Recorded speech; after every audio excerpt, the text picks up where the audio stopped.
Assalamualaikum, hai semua. Hari ini aku akan membahas problematika seputar bolu kukus. Video ini cocok banget buat kalian yang suka membuat bolu kukus tapi masih sering gagal karena udah mekar, nggak taunya mengkerut lagi, mengecil lagi, mingkem, ketawanya malu-malu.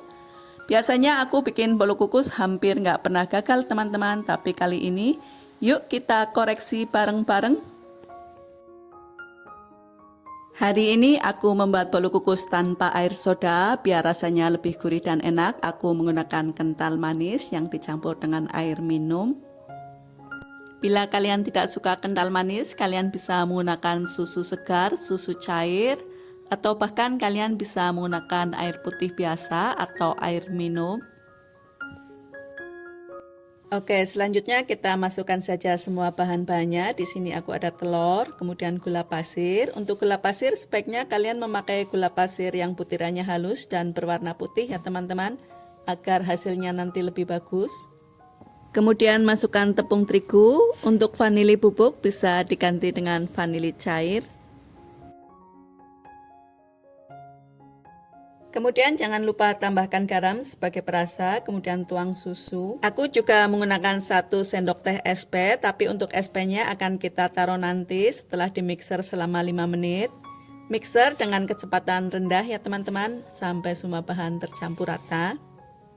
Mengapa kalian harus menggunakan kecepatan rendah? Karena ini adalah bahannya berat, gula dan tepung, telur itu adalah bahan berat. Jadi di mixer dulu dengan kecepatan rendah agar mixernya tidak mudah panas.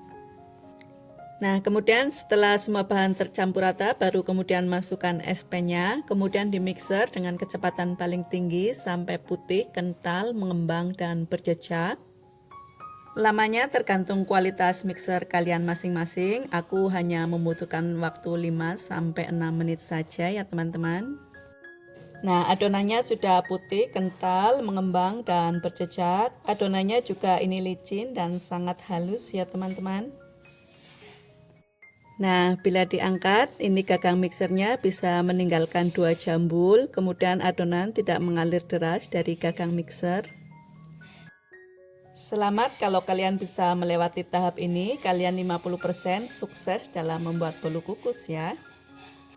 Kemudian ambil mangkok dan tuang sedikit adonan, ini akan kita kasih warna. Untuk warnanya sesuaikan dengan selera kalian masing-masing. Kalian bisa menggunakan 1 warna atau 2 warna, itu terserah saja. Kalau aku akhir-akhir ini lagi suka warna pink sama biru muda. Kalau kalian sukanya warna apa? Tulis di kolom komentar ya. Dan ngasih warnanya secukupnya saja ya teman-teman. Jangan terlalu banyak dan terlalu mencolok. Karena itu nggak sehat ya teman-teman. Kemudian aku udah siapkan cetakan yang aku alasi dengan kertas bolu kukus. Untuk cetakannya terserah kalian masing-masing ya. Kalian bisa menggunakan cetakan plastik seperti ini atau cetakan aluminium. Isinya jangan terlalu penuh ya teman-teman, biar nggak luber, cukup 80-90% dari volume cetakan. Apabila kalian suka dengan video ini, silahkan di like ya teman-teman. Dan sekiranya video ini bermanfaat, silahkan di share di media sosial kalian masing-masing. Dan bila masih ada pertanyaan, tulis di kolom komentar ya, pasti aku balas satu persatu. Terima kasih. Nah, selama ini aku penasaran, kata orang kalau naruh air banyak-banyak biasanya airnya nyipret dan bikin bolu jadi pantat. Yuk kita buktikan teman-teman, kita buktikan bareng-bareng. Kita akan masak air, kita rebus sampai mendidih dan beruap banyak, baru kemudian kita taruh adonan bolu kukusnya.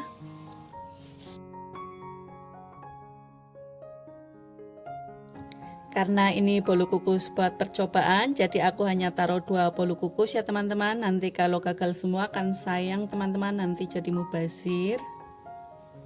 Kemudian kukus selama 15 menit. Tada, sudah 15 menit. Ini bolunya mengembang, tapi ini mengecil lagi teman-teman. Apa yang terjadi? Kemudian aku akan langsung cek apa bolu kukusnya pantat atau tidak terkena cipratan air. Nah, kalian bisa lihat tadi bolu kukusnya sudah mengembang sempurna, tetapi begitu kita buka, bolu kukusnya mengecil lagi, mengkerut dan mingkem. Kita cek bagian bawahnya ya teman-teman. Ini memang basah, terkena cipratan air. Ini sangat basah teman-teman. Kita cek yang satu lagi. Ini juga sama, setelah mekar ini mingkup lagi, mengerut lagi, mengecil lagi. Kemudian akan kita buka kertasnya. Setelah dibuka ini ternyata nggak pantat ya teman-teman, walaupun ini terkena cipratan air. Yuk kita lihat bareng-bareng bagian dalamnya seperti apa. Ini masih lembut dan empuk ya teman-teman, memang nggak ada pantatnya sama sekali.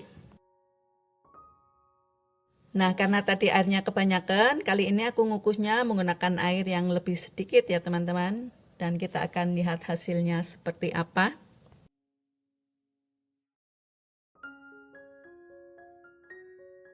Setelah air mendidih dan beruap banyak, aku akan masukkan satu bolunya. Karena ini buat percobaan, jadi aku nggak mau naruh banyak-banyak ya teman-teman, takutnya mubazir.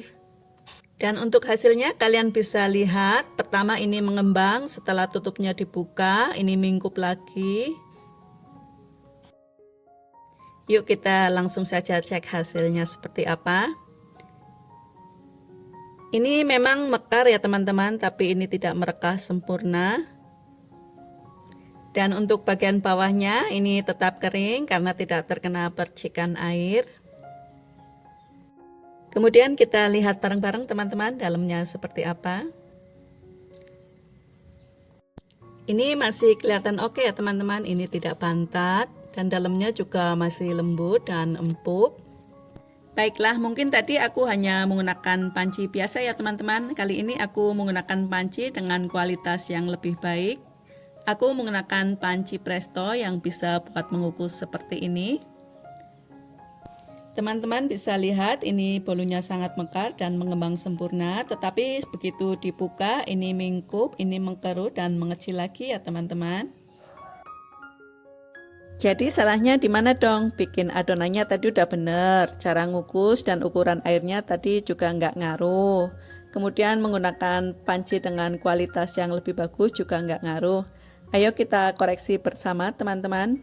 Jadi penyebabnya adalah terlalu overmix ya teman-teman, adonan terlalu lama di mixer, terlalu lama diaduk, sehingga adonan menjadi cair karena terkena panas dari mixer, sehingga waktu dikukus biarpun sudah ngembang lalu kempes lagi karena tidak cukup kuat, tidak cukup kokoh ya teman-teman.